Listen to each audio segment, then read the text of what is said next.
Working Fans Podcast. Cool. Yep. All right, here we go. Coming down 3, 2.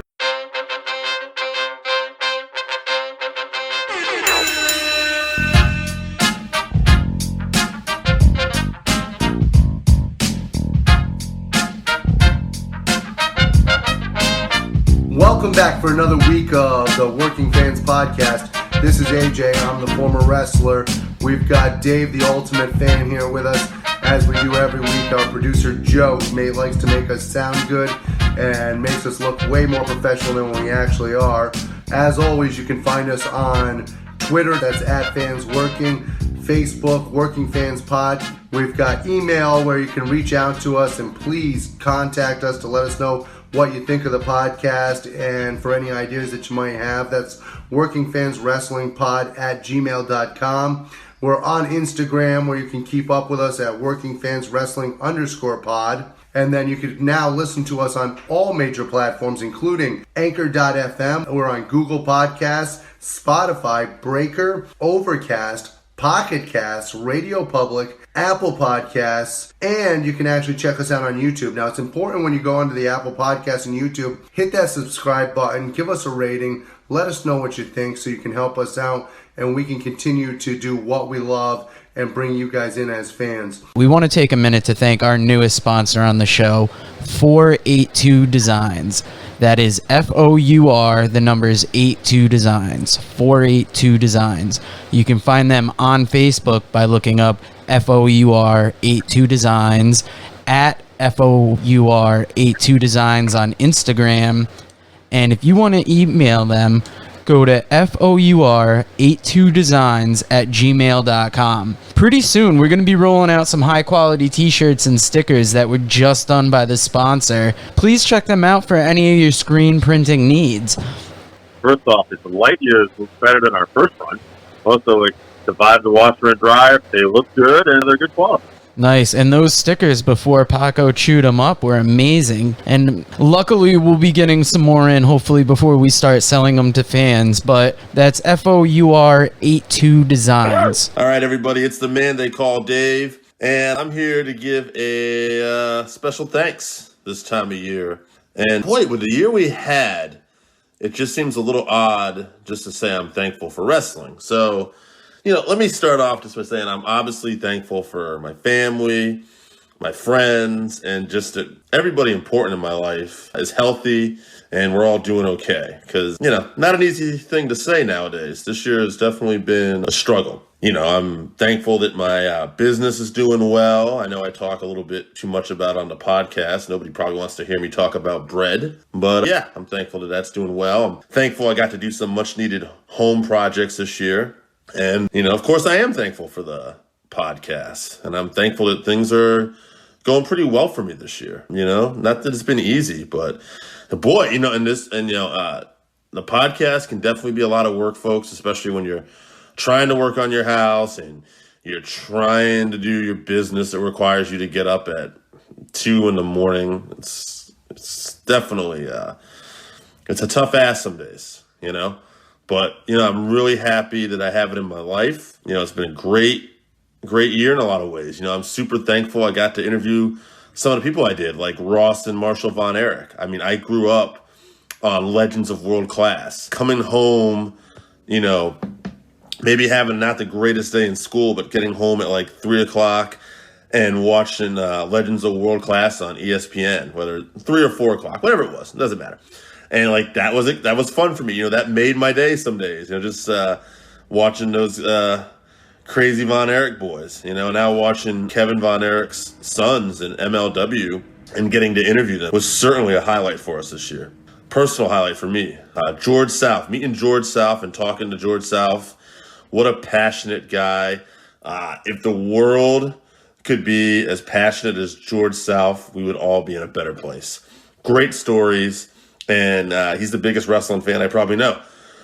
So, getting to meet George was fun. Thankful for all our Working Fans Podcast friends and fans that write in and the people that support the show. I want to especially shout out guys like Jake and Zach St. John, Scott Michael from Voluntown, Randy Osga, Mike Flynn, all you guys that helped contribute, Jesse from New Hampshire. Thank you so much for, and anyone I'm forgetting, but just thank you guys so much for contributing and, helping out and giving us feedback. We appreciate it. And anyone else who bothers to download our podcast, thank you so much. I want to thank my co-hosts, the guys that make this all possible, AJ Strangebrew, who I've known for many, many years. And, I don't even know if he's going to listen to this. I'll say it. Boy, he can be a pain in the ass sometimes, but, he wants to see this podcast succeed. He adds a lot of great color, and he's a friend at the end of the day. So I'm super thankful for him for being here. As for producer Joe, Joe just doesn't exist. All the hours he puts in editing and his time. Joe is a very passionate guy. Anything, Joe probably wears his heart on his sleeve too much, and he gets beat up for it. But he always means well, and, his dedication doesn't go unnoticed. It's not possible without Joe. So I want to thank Joe. And, that's about it, man. I just want to let everybody know how thankful and I appreciate you ever helping out with this. I'm thankful for my family and all the ones close to me that I love for being healthy. And I'm just thankful that, I get this opportunity and this platform to tell you all how thankful I am. So I think that's going to be it for me. I don't really want to ramble anymore than I have. I'm not particularly good at this side of thing. So I hope everybody has a happy Thanksgiving and, enjoy it. All right. This is it. This is Dave from the Working Fans Podcast. I'm out. All right, everybody. It's the Working Fans Podcast with the man they call Dave, AJ Strangebrew. And today it's another Dave versus AJ. And we got War Games versus the Royal Rumble. And I was a gentleman this week, and I took the Royal Rumble. So, AJ, why don't you make your case for the War Games, buddy? Well, this should be an easy one. Okay, the original War Games, when it was first brought out, was one of the best staples in professional wrestling and one of the best original gimmick matches to actually be put together. You talk about those original teams, the Horsemen versus, I believe it was, let's see, Road Warriors, Dusty, Magnum TA, Dusty, and freaking Paul Ellering, right? Yes, Paul Ellering was in the Road Warriors. Yeah. That's and they were going against the Horsemen, with of course, Dillon, which were the original Horsemen with J.J. Dillon. Mm-hmm. For those of you who are younger, the original Horsemen obviously were Flair, Iron, Tully, and Ole Anderson. Yeah.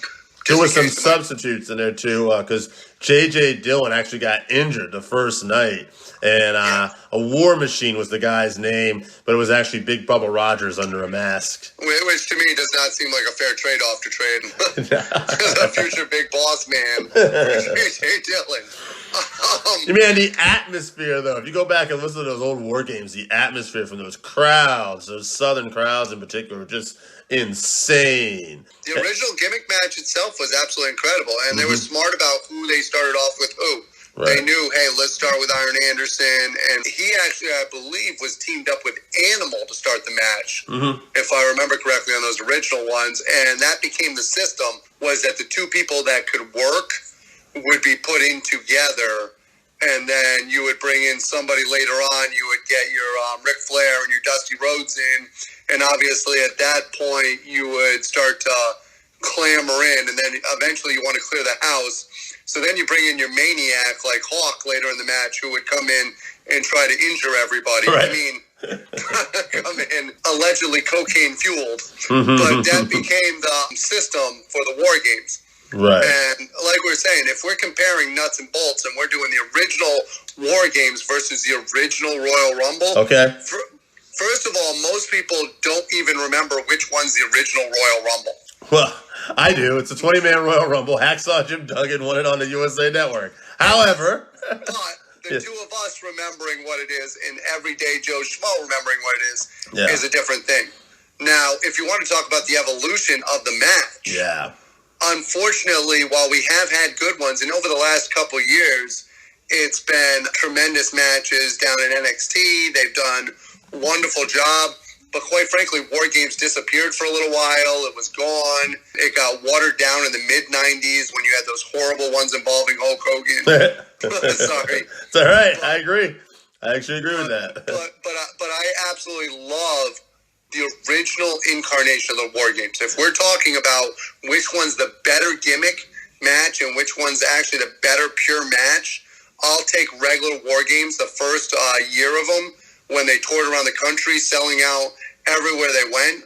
The Royal Rumble keeps its mystique because it's a once-a-year thing. Yes. Whereas that War Games was literally everywhere they went through the summer, I believe it was 87? Yeah, 87. Yep. Yeah, the summer of 87 when they went through basically, I think it was the Great American Bash tour. It was. It's sold out in every town. Now, that being said, it was more of a territory system still, and what they could do in that time period was actually travel from different place to different place, and people would clamor to see it because people weren't watching it on pay-per-view. But go ahead, Dave. And a correction earlier, too. It wasn't Magnum. It was Nikita. We discussed that in our little faux pas. Yes. No arguments here, but as we both know, the specialty match overall, though, the evolution is where these two start to separate, and that's where it gets a little unfortunate. I would agree with you. War Games did become a once-a-year thing because they realized how special it was. And there was some good earlier WCW War Games. I want to say there was still the one with the Horseman, which was Sid, and Brian Pillman got powerbombed multiple times. One of with the Dangerous Alliance were good, too. Yes, I thought you just took the word that. Sting Squadron versus the Dangerous Alliance. Absolutely an awesome War Games. So much talent in there. Sting, Ricky Steamboat, Dustin Rhodes, and then you had Rick Rude, Steve Austin, Bobby Eaton on the other side. A lot of great talent. That was a great mixture at that time of young talent who would become legends and people in legends that were almost at the tail end of their career. Right. So you had a good combination in those matches. Right. And I recommend, and this is something I don't always recommend to people, go back and watch it. I don't always make that recommendation because I'm not a person who enjoys, in general, going back and watching the same thing 400 times. But if you're going to go back and watch something, go back and watch that Dangerous Alliance versus Sting Squadron. Yes. And you'll get a good taste for what Okay, let's be clear about something. When we talk about WCW, we know that the NWO in that time period is the most successful time period in WCW history. That doesn't mean wrestling-wise it was the best time period. No, that period you're talking about, yeah. I'll take the time period for pure wrestling and for enjoyable shows for those of us that are real wrestling fans. I'll take that time period in the early 90s to almost mid-90s over the NWO time period any day of the week. Yeah, agreed. Unfortunately, the problem is the evolution, like we said. Whereas the War Games would have some great beginnings, and you would eventually get Hulkamaniacs versus the Dungeon of Doom. And even a young Harlem Heat teaming up with Sid and maybe it was Vader, but they were taking on the Shockmaster. And, I believe Sid and Vader were actually managed, and everybody was brought in by Sister Sherry and Robert Fuller. Yeah, Sherry might not have been with him yet, but yes, that was around the time that WCW made the mistake of they had Robert Fuller come out with them, and they had chains around their neck, and they had not a good look. Straight from the plantation. Right, not a good look. Whereas Royal Rumble, ironically, you know what's funny about this? If you look at like where War Games really went down south, like officially, where it got really bad, was probably where Hulk Hogan versus the Dungeon of Doom. But where Royal Rumble really picked it up a notch was when Ric Flair came over and won the world title in the Royal Rumble. And suddenly that legacy started to mean more because then they had, Flair raised the elevation of the Royal Rumble, which is ironic. Now, and the following year, they started doing a thing where the winner would go on to WrestleMania and main event. And that became the big thing. And the fact they do it once a year, and then over the years it became known for its surprises. And that's where, like this past year's Royal Rumble, I mean, not all the Royal Rumbles have been great, but this past year we had a really good one when Edge made a surprise appearance. Brock was doing his thing in the beginning. We had people like Keith Lee, who hadn't been on the main roster yet, coming up, and really good stuff. I think we all missed Blue Tista. Blue Tista, yes. Yeah, so at the end, unfortunately, I guess that's what it really boils down to, is that the Royal Rumble just did a better job of evolving. Now, I'm going to tell you, in my opinion, what makes the Royal Rumble special. Mm-hmm. It's actually the system of how they did it and the way they came up with the idea of doing the two people starting off. And unlike other battle royals where you basically have a massive humanity just wrestling rest holds the rest of the way through the match. Right. It always keeps special because you're going to eventually get one-on-one matchups between superstars that you might not get all year long.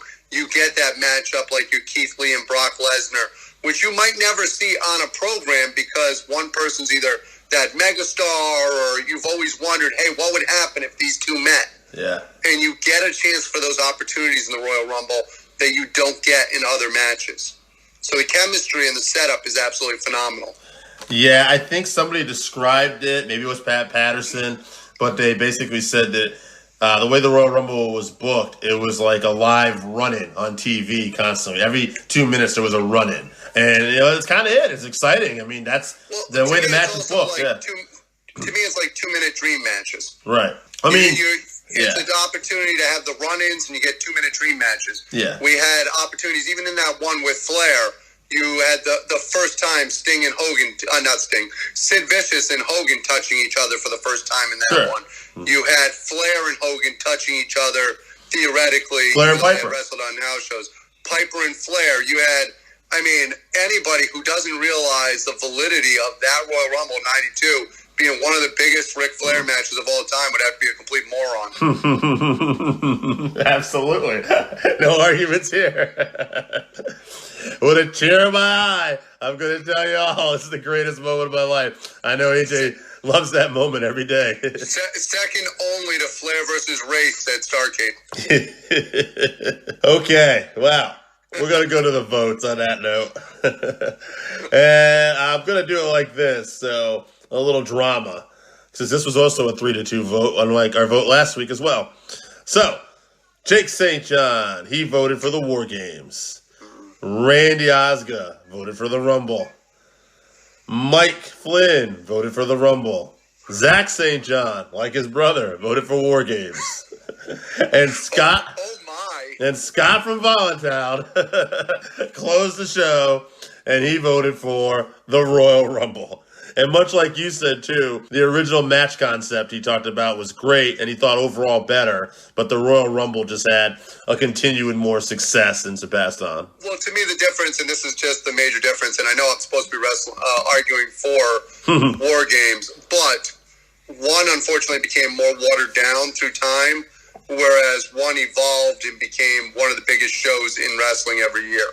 Right, yeah. No, I'm just looking at some of the things Scott wrote here, and that's basically the idea. At the end of the day, unfortunately, the War Games concept was a lot more fun, but it wasn't as climactic, So, we decided today that the War Games, although the original was really great, it did lose steam towards the end. That doesn't mean, I've enjoyed the NXT War Games, and they're still fun. Absolutely. And, although I do miss the top on top. I think you need to have, the top of the cage.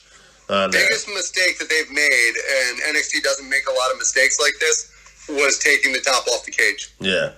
Yeah, and I realize it's more dangerous to the wrestlers to have that top there. Mm-hmm. But if you can have a top on the Hell in the Cell, why can't you have a top on the War Games?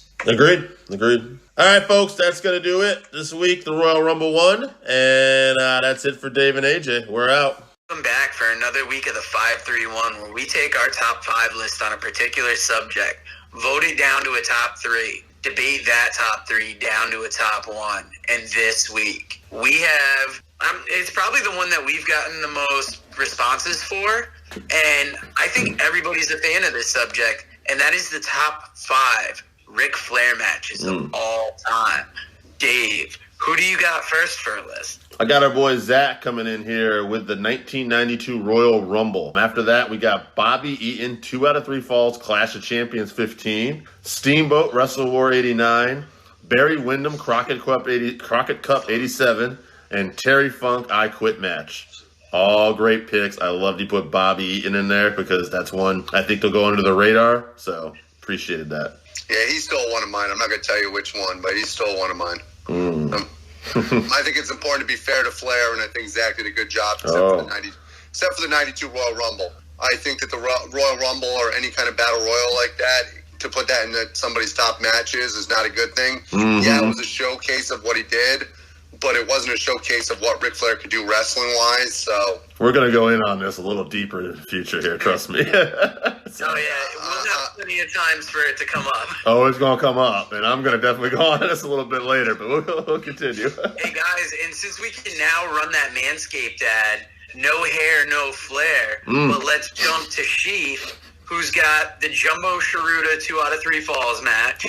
He has the hour draw with Steamboat. He has the match versus Shawn at Mania 24. Apparently, there's a Barry Windham TV match. Yeah, there is.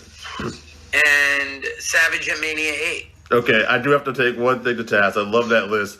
And I know AJ's looking at me too. The Steamboat hour draw match. That could be a lot of them. So I need a little more. About the one from Mid-Atlantic in 1982? They went to Broadway so many times, Chief. I'm going to think he means... Give us a date. Yeah. Actually, no, I don't know which one he means. Actually, no. The Barry Windham one on TV is talking about the one where they went to the time limit draw. Right. It looked like Windham could take the belt from him. And it kept going to the false finish.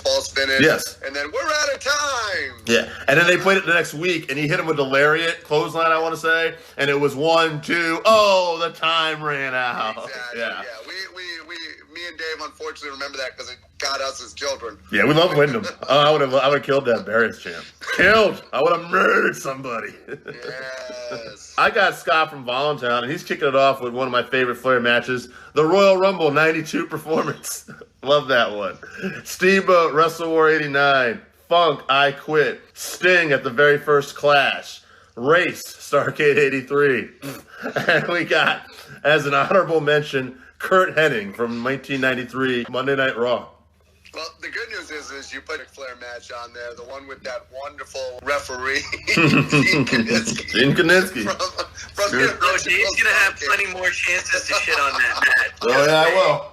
But if you notice what Scott did there, he took a Flair and a Steamboat match, and he told us which one. He did. I appreciate It that. helps to make it more specific, definitely. The next list I have up is our man Jesse from New Hampshire. He's got Flair versus Dusty Cage match. You tell me which one, AJ. I'm literally shaking my head doing the same thing we did for the Steamboat. I'm like, really? The Flair Dusty Cage match. But I love the it's Flair versus Wyndham from January 20th, 1987. Flair versus Steamboat, Chi-Town Rumble. He's got the Rumble 92. He's got Flair versus Shawn at WrestleMania. I do love that Dusty Flair. I love that he very specifically he pointed out the Barry Windham match, but he didn't do it with the Dusty. That's so great. Did they do a cage match at Starrcade 84? That might have been it. Yeah. That could be the one. Yeah. But the problem is we Wow, don't so know if Flair that's the did one he 2 meant. cage matches in 2 In a year span. Starrcade back-to-back. That's wild. I'm going to go with Randy here real quick. I lost my... I was going to say, for fun sometime, we should actually just count the Flair Dusty Cage matches and see how many we can come up with. We should also count how many Broadways Flair and Steamboat did. Yeah, we'll start reviewing them, but we won't tell you which one is which. Randy also has that Ric Flair HBK match from Mania 24. The Terry Funk I Quit match. He has Steamboat Chi-Town Rumble. We're running the same thing we almost did with the top NWA matches of all time. Everybody's picking a different Flair Steamboat match here. I love that everybody, in our inner circle, the people that wrote this list, they must have watched the Crockett Cup 87 recently, because it's like Barry Windham, Crockett Cup 87, got on there again. And finally on Randy's list, one of the all-time greatest Ric Flair matches of all time, the Royal Rumble 92. Thank you, Randy. Why would you do this to me, Randy? Yeah. Why would you do this? Now, the next list I have is from Lee Canfield. He's got Flair versus Chris Taylor, AWA. Flair versus Dusty, Starrcade 84. Anything Flair versus Steamboat in 1989. Flair versus Wyndham, Crockett Cup 87. And Flair versus Michaels, Mania 24. All right. Chris Taylor. Wow. Chris Taylor match. Wow. You know what? Hey, we've been watching wrestling for so long, I don't know what the fuck match that is. No, I actually actually know what he's talking about. Chris Taylor was... Is he Olympian? Yeah, he was the Olympic hopeful that they had brought out, and Vern Gagne was all behind because obviously he loved amateur wrestling. I gotta Google this match. They wanted Chris Taylor to look phenomenal, so obviously they brought in, they worked with Ric Flair, and Chris Taylor still looked like a joke. I gotta Google this match. All right, I got my boy Mike Flynn here. He's in like Flint. He's got Funk from The Clash. He's got Wrestle War 89 with Steamboat. He's got, oh my God, woo! The Royal Rumble 92.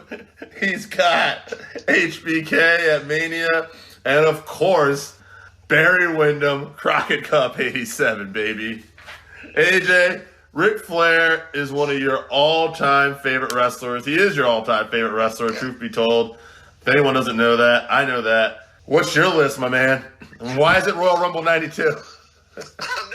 I'm not one to be specific, but I like from the North Carolina Fairgrounds in 1974, him versus Greg Valentine for the U.S. title.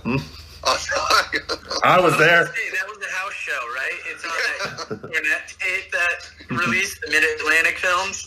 Exactly. But here's to my real list. That match did happen, by the way, but it's not on my list. Sting versus Flair, Clash of Champions 88.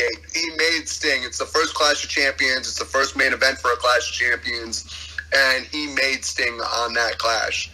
And this is one of the things that we miss about Ric Flair is how much he built up other wrestlers and how much he made other people's careers. So to me, that's one of his defining moments in making an icon. Flair versus Vader, Starrcade 93, which I can't believe hasn't made more lists. You talk about an emotional journey. Once again, Flair in the ring telling a story, drawing us in emotionally, and it's one of his great stories and just what he did in the ring for us, bleeding like a Sith.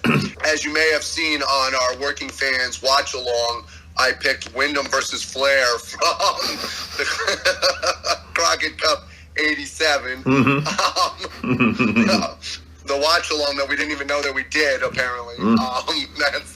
I've got Flair versus Funk, the I Quit match from 89 at the Clash. I think that's one of the iconic moments. I think that he did such a great job, once again, of emotionally drawing us in and worrying about.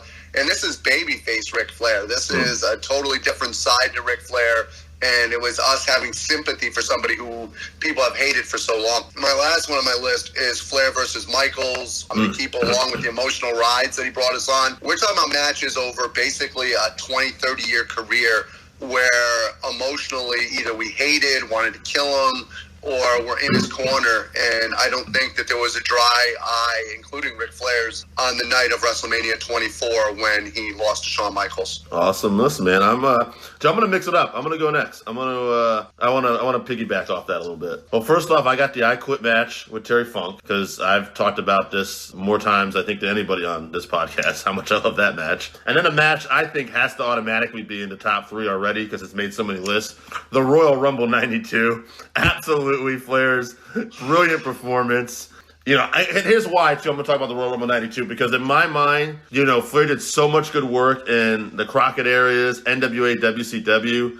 But when he stepped up, as AJ would say, the mecca of pro wrestling, the World Wrestling Federation at the time, and he won the WWF title that such great men as Hulk Hogan, this is AJ's words, Hulk Hogan carried, then that's when Ric Flair, in my mind, truly became, in AJ's words here, immortal. Now, further on my list, I also have the 2 out of 3 fall match with Steamboat at the Clash in New Orleans, which no one mentioned, but I'm going to mention. I like that one. I, like AJ, also have Vader at Starrcade 93. That was emotional. That was also Flair getting beat up and why Vader's one of our top brawlers of all time, which we talked about in another episode. And finally, this doesn't make a lot of people's lists, but I think these guys had great chemistry. Ric Flair, Randy Savage, WrestleMania 8. It is one of the underrated WrestleMania matches of all time, in my opinion. I truly enjoyed this one. And again, it's also Flair at its best, in his element, like AJ would say, the World Wrestling Federation, where we like to truly think he belonged at that time. And that's it. David, you don't have to say a word. I got you, baby. Joe, go ahead with your next list. I wish this was the live show so people could see the hatred in my eyes. All right, let's get Kevin Dignam list next from the Rockin' Randy's Rockin' Wrestling group because, Dave, I hate to burst your bubble. He's got the 2 out of 3 falls match with Steamboat at the Clash. He's got Flair versus Savage, Mania 8. Oh, shit. He's got the 92 Rumble. Wait, well, who wouldn't? That's one of the greatest matches of all time. He's got Flair versus Arn, Fall Brawl. That's a good one.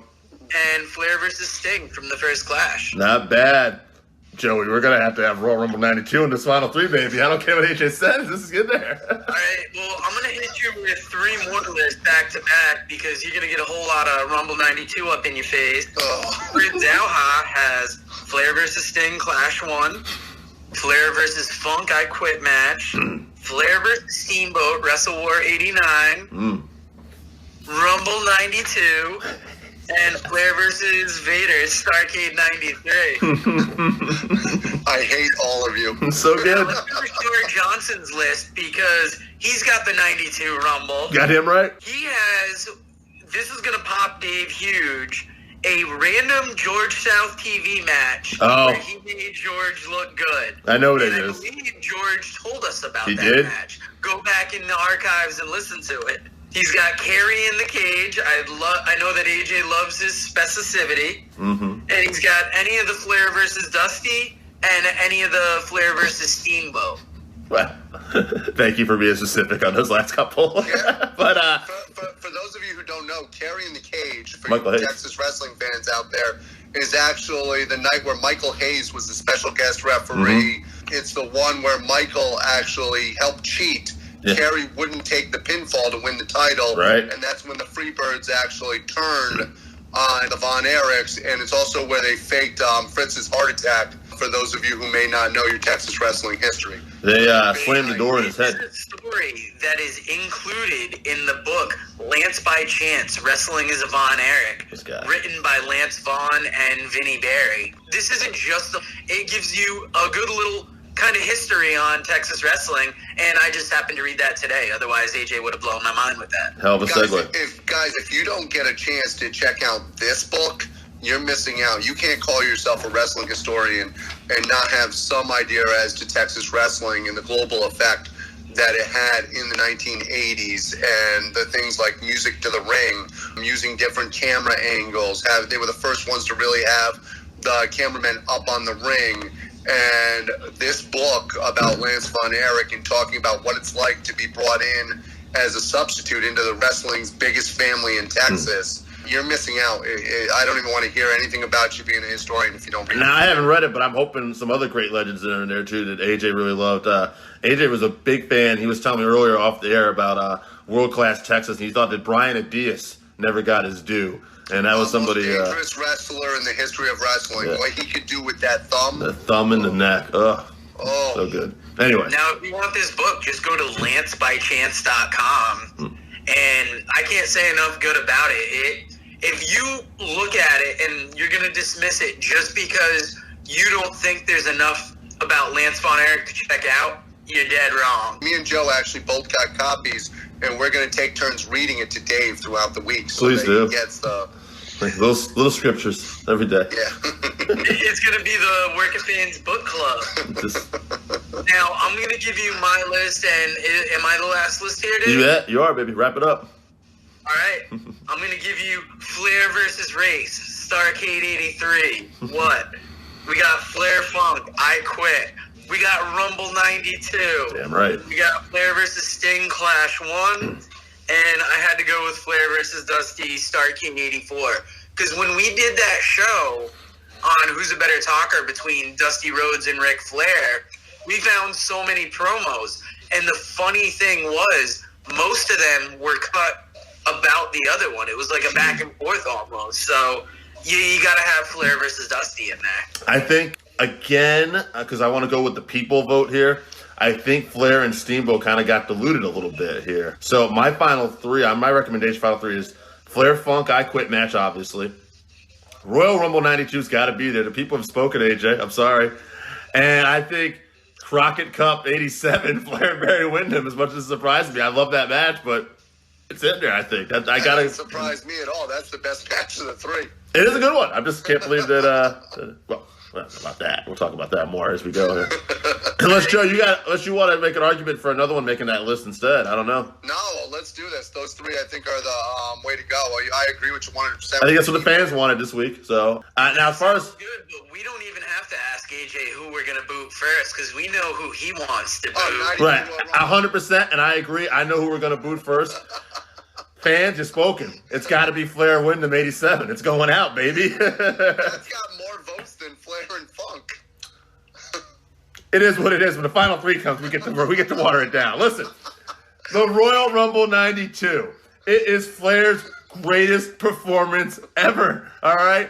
There's people like Jimmy Snuka, the Big Boss Man, a.k.a. Bubba Rogers, Ray Traylor, who was big in the crowd, Kerry Von Erich, Hulk Hogan, Sid, Randy Savage, Jake the Snake Roberts, Rowdy Piper. There was so many great people in that Royal Rumble, and Flair outshined them all, baby. Woo! I thought you were doing a list of the most overrated wrestlers of all time. I'm sorry. No, what were you? please, get out of here with that. I'm sorry. Right, AJ, I'm going to make a case for the 92 Rumble, and I want to see if it sways your opinion at all. Oh, go ahead.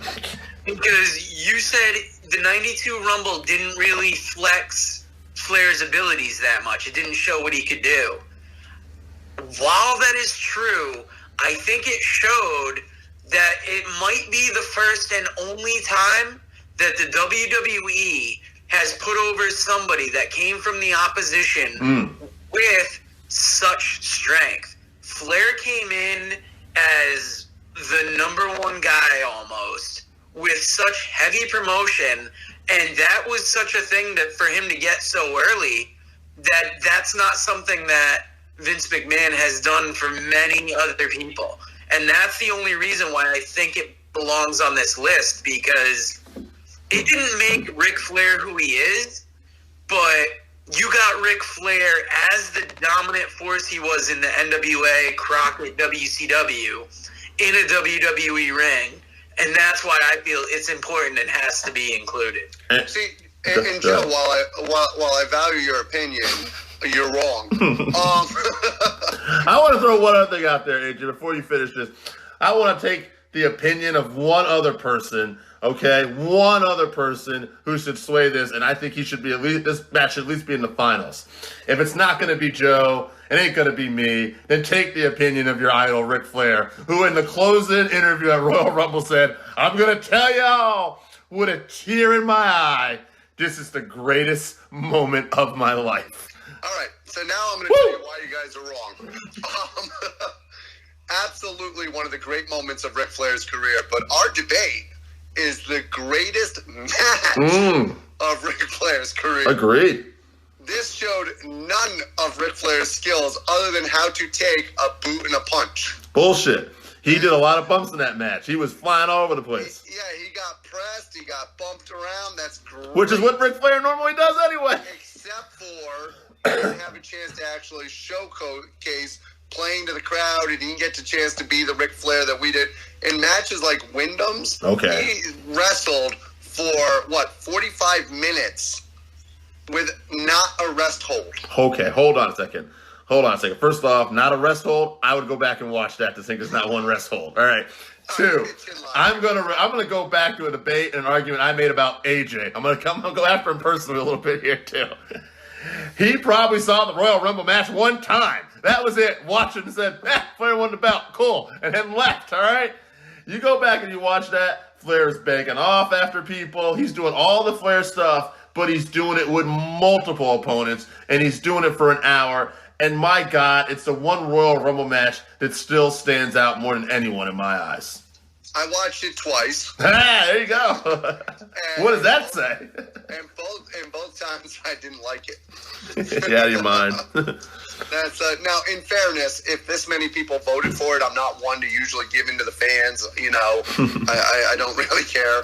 However, in this time, I am going to chalk it up to you guys. I'm going to let you guys have it. For this many people to disagree, obviously, I'm in the extreme minority here. I mean, at the end of the day, we know what we're going to pick as the best match of all time. Yeah, and it's fine. You guys can give it to that. But those of us that actually love... No. That's not what I'm saying. You're not understanding me. I'm arguing to make it into the finals. I'm booting Wyndham and Flair as much as I like it. How are you getting rid of that over Funkin'? I'm not getting rid of Funk and Flair. That's the winner. Funk and Flair won. Yeah. No, I understand. No, you can't get Wyndham in there. I love Wyndham. I'm Yeah. trying to fight for him because I think he's one of the most underrated wrestlers of all time. Agreed. But we've had this talk before. I'm with you on Funk and Flair. I believe it's the birth of Extreme Wrestling. I believe that it's one of the most emotional matches that we have, where it really drew fans in for. So I'm actually with you. Now, there's a couple things on this podcast you will hear me argue with. I will never bow down to. One, Ric Flair and Terry Funk is the greatest match of all time. Kiss my ass. And two, despite the fact that Joe tried to tell me in an earlier episode, go back and listen to it, that we weren't going to put Dusty as one of the great interviews. I think we had Jake or somebody we were going with. I fought for Dusty, and he won. And I'm still proud of that. Joe probably smoked some weed that day and forgot about it. Doesn't really matter. Thank you, Joe. I definitely forgot about that. I mean, I can see myself maybe saying Dusty wasn't a great promo. And You didn't say that. You were just fighting for Jake Roberts or a few other people. That's what it was. So. Oh, okay, and Yeah. I just dismissed him. Well, I mean, who was he up against? If you want to put Dusty up against Jake Roberts, that's a heavy 1-2 punch, and it's, are you more a fan of that over-the-top braggadocious talk or the low-down, very monotone, serious draw you in? Just a quick sidebar, because I know we're going to wrap this up. I'm just going to answer you like this. Am I a fan of the more braggadocious style? Oh, yeah, baby. Boo the woods, baby. But like that teenage girl says to Dave, time to wrap it up. Time to wrap it up, baby. And I say that. He was cutting some promos, getting a little braggadocious while Peyton last night, so I know he's a fan of that. Boo the But, woods. thank you for joining us again this week on the 531. And like we said earlier, if you haven't bought that Lance by Chance book, go to lancebychance.com, order it. It's a good read. We will see you next week. Bye. All right, everybody. It's the Working Fans Podcast with the man they call Dave and AJ Strange Brew. And today, we're going to kick it off with a debate. We're going to do Dave versus AJ, and we're going to talk about who's had the best NXT career so far, Tommaso Ciampa or Johnny Gargano. And today, AJ has agreed, unselfishly, to take Johnny Gargano. So, AJ, start us off. Why is Johnny Wrestling the man in NXT right now? Oh, it's because he's held every belt. It's a good reason. It's a good reason. No, he's transformed also. I think that the character in which he portrays, he started off as white meat baby face as you can get. And I think he's become one of the best heels in wrestling, quite frankly. I think that his heel run right now with his wife, Candice LeRae, is extremely underrated. I think that he does a great job every week. He even heals himself to his wife, who's also a heel. Hey, sidebar. How about him putting that Leon Ruff over? Did you like that Leon Ruff kid? Even the way he puts Leon Ruff over, I actually love that story. Yeah. Because how often does the person who's that much of an underdog actually win? Not only win the belt. Yeah, usually they'll make it tough or something like that. And now they've made a storyline for the future where this kid can barely escape. Let's face it, he looks like he weighs about 110 pounds. I knew that was coming. No. But to a point where they even showed it on the camera with the belt falling off him. He couldn't keep the belt. Johnny Gargano's not a large man. No. And he's able to keep the belt on himself. This rough kid can't even keep the belt up. How'd you like that? How'd you like that specific part? You like the story, but that specific part where the belt fell down onto his feet. How did you like that? You made a joke of it. You didn't like it, right? I don't like it. Anytime you make a joke out of wrestling, and don't get me wrong, there's spots in wrestling for humor, obviously. Yeah. But when you make a joke out of the belt itself and out of wrestling itself, Or a joke out of the guy who won the belt. Did you or the guy, because first of all, the guy's got incredible talent. He If does. you saw him wrestling there, he uses a great move set. He plays to his strengths and weaknesses. Obviously, that's not what we're talking about right now. Our focus is on the debate between... I got a Gargano sidebar a and little Ciampa. bit here. But to me, Leon Ruff is what is actually good about wrestling, and the fact that somebody with an extreme amount of talent can get themselves over, even if the odds are against them. Hey, and he was on AEW Dark this year, so looks like NXT got one there. They took it right underneath Tony. Yeah, they stole one. They stole one on him. I gotta believe Tony Khan was very upset when he realized that Leon Ruff was not elite. I'm going to assume he's under contract to NXT right now. Yeah.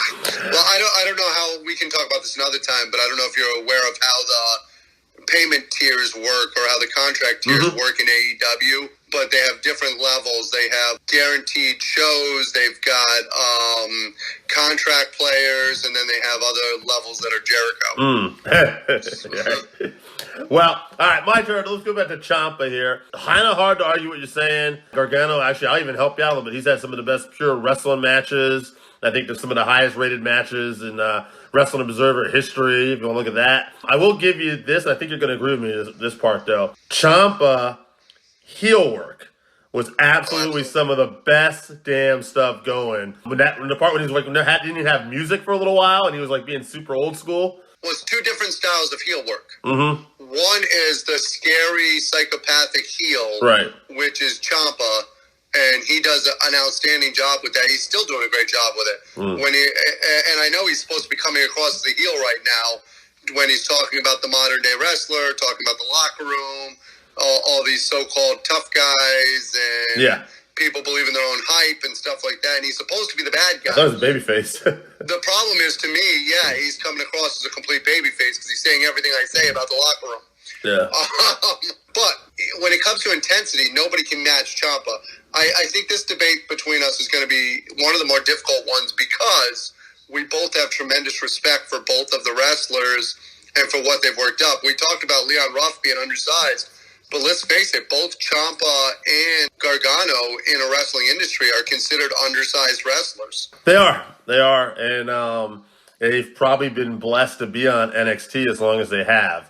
I can only imagine what the main roster, Vince McMahon, might have done to these guys at this point. But I think both of us have also heard the rumors that they have asked to stay on NXT. Right. That neither one of them, even though they've gotten over, have wanted to move up to what they call the main roster because they know that they would get lost in the shuffle. I don't think either one of them, until probably Vince is in his grave, are going to want to be moved up. Yeah, one of the fans of the show, Zach, he agrees with you. He said Johnny Gargano's the ultimate baby face, morphed into a swarmy heel. He loves the story both of them have told. Their matches together were great one-on-one. They also have some of the best tag matches together, but he feels like Johnny just has a few more great singles matches, notably more with Adam Cole. I think, to be honest with you, Gargano can wrestle with anyone, and it's not against Ciampa. Ciampa's a tremendous wrestler, but his style doesn't blend with everyone. Sure. We've seen matches where it can be a little choppy, a little... And don't get me wrong, sometimes that's good in a match. You don't want it to be too smooth. But every match Gargano wrestles is basically the smoothest match of the night because the guy's such a great technical wrestler. Yeah, I would agree with that. I mean, it definitely, if you look at like a guy like Ciampa, again, and I like Ciampa's overall that one run he had, I think, is better than anything anyone's done. He's had a problem that Johnny Gargano has not had so far. Injuries. He's had the injuries add up. I mean, he had a neck injury where we thought that he might be actually done. So it's a little harder to gauge the success of him because he's missing a whole year that Gargano was there building up this new character. Now, since I pulled Zach, I'm just going to pull Jake here, the brother, who these guys normally agree. Talk about how close this is. Jake actually went, I think Gargano had more sustained push and character development, but I think Ciampa's one on top was the best run either of them ever had. Now, I would agree with that for the most part. I do think the difference maker here, and the reason why I'm kind of leaning towards what you're saying, is the wrestling. And what popped in my head as we're talking about this is if we put them both on the main roster, and let's take a talent that is polarized and that a lot of people that maybe listen to the show won't like, Randy Orton. But we both think Randy Orton's pretty smooth in that ring. I see a guy like Gargano style blending in a lot better. He can be that ultimate babyface if he has to. He can sell, and he's a lot more smoother in the ring. Ciampa, sometimes to me, for a smaller guy, feels like he's hitting a lot more power moves and stuff like that. It could be a little troublesome if he had bigger guys in there.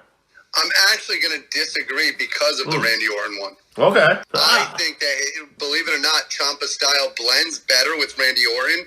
I think that because it would be such a technical match, that we would see flaws because Johnny Gargano is maybe 5'6", 5'7". Yeah. And you're talking about Randy Orton, who's 6'5", for Christ's sakes. Mm-hmm. So you're talking about almost a foot difference in height trying to do technical chain wrestling.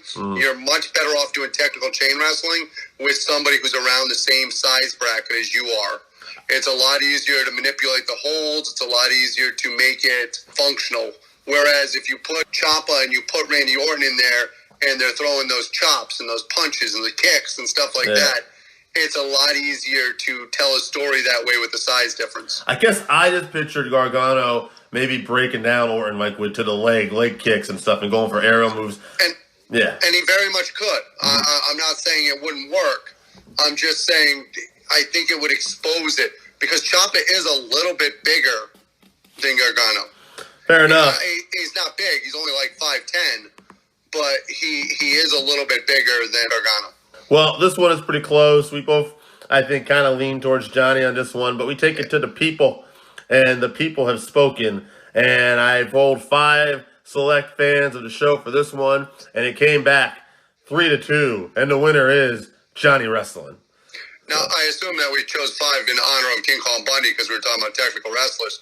But I would like to point out one more thing, and this is, obviously, I agree, and I wanted this because I think Gargano's the man. But that injury, once again, to Ciampa, I think has also caused him in the future because I think it's made them not pull the string again on making him a champion because if at any time that neck does go bad, they would have to do a similar thing and get the belt off him. And I think it's held his push back a little bit and is kind of holding back his character a little. Yeah, I can't really argue that. I think Johnny Wrestling, on the other hand, too, is actually adding layers to his character this year, like we said. Oh, absolutely. Yeah. There's so many layers to it. It might as well be a wedding cake. That's right. All right. Well, 3-2. I'm going to get out of here on this one. Johnny Wrestling takes the cake. We're out of here. Working Fans Podcast. Hey there, guys. This is AJ Strangebrew from the Working Fans Podcast, and it's that time of year. It's Thanksgiving, so let's take a moment here and let you know what we're thankful for. I am most thankful for my family. I think that they're absolutely amazing. They support me, my wife, my daughter. Then I'm also very thankful for Joe and Dave, my co-hosts, who come on and listen to me be a jerk every week.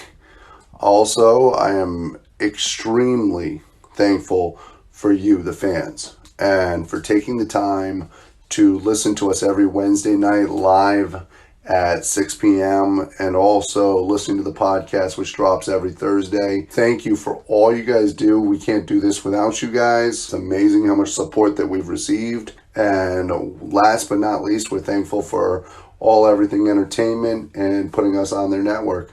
Guys, everybody stay healthy, enjoy your Thanksgiving, and we look forward to seeing you more this year. All right, so that wraps us up for this week. Thank you again for listening to the Working Fans Podcast. So as always, you can find us on Twitter at FansWorking. Our Facebook page is Working Fans Wrestling Pod. We have email where you can reach out to us and let us know what you think also. That's workingfanswrestlingpod@gmail.com. Follow us on Instagram, workingfanswrestling_pod, and then as always, please continue to listen to us on Anchor.fm, Google Podcasts, Spotify, Breaker, Overcast, Pocket Cast, Radio Public, all your major platforms. If you're following us on Apple Podcasts, which we are also on now, and YouTube, please make sure you subscribe and give us a 5-star rating. It helps us bring you these podcasts where we get to talk to you and talk with you every week.